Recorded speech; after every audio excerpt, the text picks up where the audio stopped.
Everything you just saw, built in one workflow inside ImagineArt. But more importantly, the idea behind it went through 3 complete rewrites before it got there. I'm going to show you both parts, the workflow and the thinking. Hi, this is David from the ImagineArt team.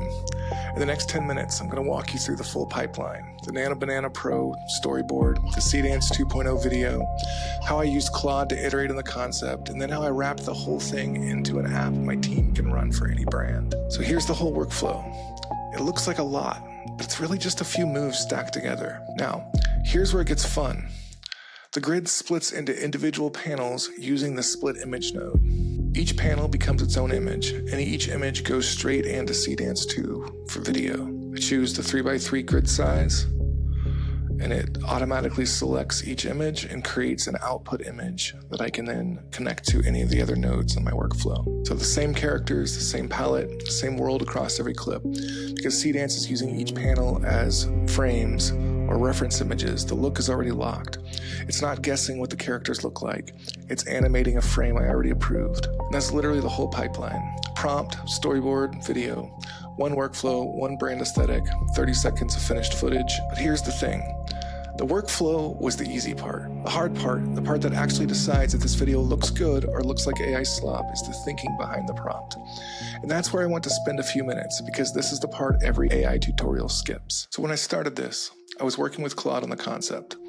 And I want to show you the actual iteration, because it's a real look at how this kind of work gets made. 3 passes, 3 different kinds of failure, and only by the 3rd one did the idea actually land. Pass 1. The concept was 2 people coated in white, paint-like statues. The perfume wakes them up. Paint cracks off, they come alive, they meet in the middle. On paper, not a bad idea. But look at this. Panels 3, 5, 6, 8, 9, all of them read like AI slop. The cracked chest hero pose, the generic couple silhouette, the glowing bottle that looks like it's from a pharmacy. I told Claude straight up, this looks like AI slop, and Claude actually agreed, which was the moment I realized this was going to be a real back and forth, not a one-shot prompt. So here's the lesson from pass 1.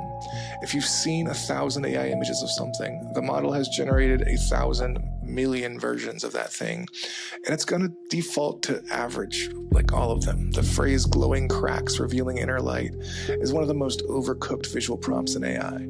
The model has been trained on so many versions of it that it cannot not generate anything but the cliche. So diagnosis for the next pass, kill the visual device that's summoning the slop.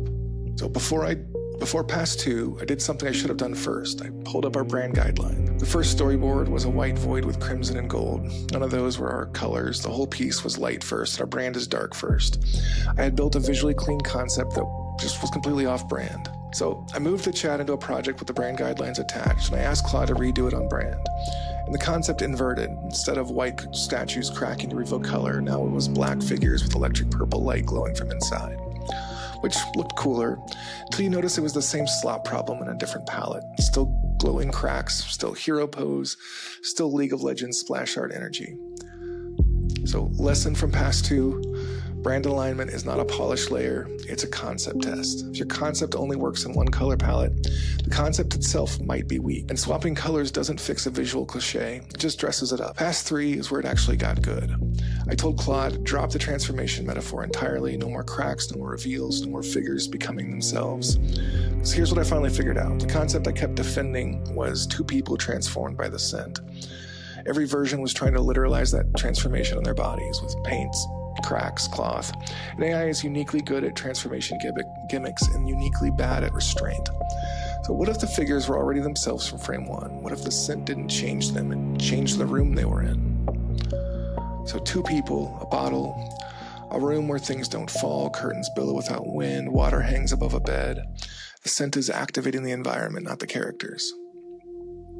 Totally different piece, same emotional target. And immediately the AI stopped giving me slop. Because the new concept wasn't one AI had been trained on a million times. It was specific, it was weird, it was ownable. So the lesson from pass 3. When the concept feels tired, kill the concept, not the aesthetic, not the palette, the concept itself. The AI is a mirror. If it's giving you generic output, it's because your input is closer to average than you want to admit. That's the iteration story. 3 passes, 3 different kinds of failure, and the final workflow you saw at the start is pass 3. The whole thing's maybe a day's worth of back and forth chat, and it was worth every minute because the difference between pass 1 and pass 3 is the difference between shipping and not shipping. All right, so now you've got the workflow and the thinking behind it. But here's the thing. I don't want to rebuild this every time a new brand comes in. I want my whole team to be able to run this for any brand, any concept without touching the workflow canvas. And that's what App Builder does. So now I'm going to take this exact workflow and I'm going to wrap it into an app. Watch this. I'm going to call this the brand storyboard generator, and I'm going to give it 4 inputs: brand name, just a text field; product concept, another text field where you drop in the idea; 3 brand colors, hex codes, and an optional mood reference image if you've got one. So each of these inputs feeds into the original prompt, so the app takes whatever the user types, mixes it into the creative brief, and fires the same workflow I just built. 1 output node at the end, the 3x3 storyboard grid. And that's it. Published to my team. Anyone on the team can open this app, type in a brand, and get a storyboard and the brand's aesthetic. No workflow canvas, no node editing, just inputs and outputs. Here's the other piece. Once your app is published, you can open it up to the broader ImagineArt community. And every time someone runs your app, you earn credits. So the workflows you build don't just save your team time, they become assets. So that's the move. Build the workflow once, iterate on the thinking until it's actually good, not just AI average. Wrap it in App Builder, ship it to your team or the community.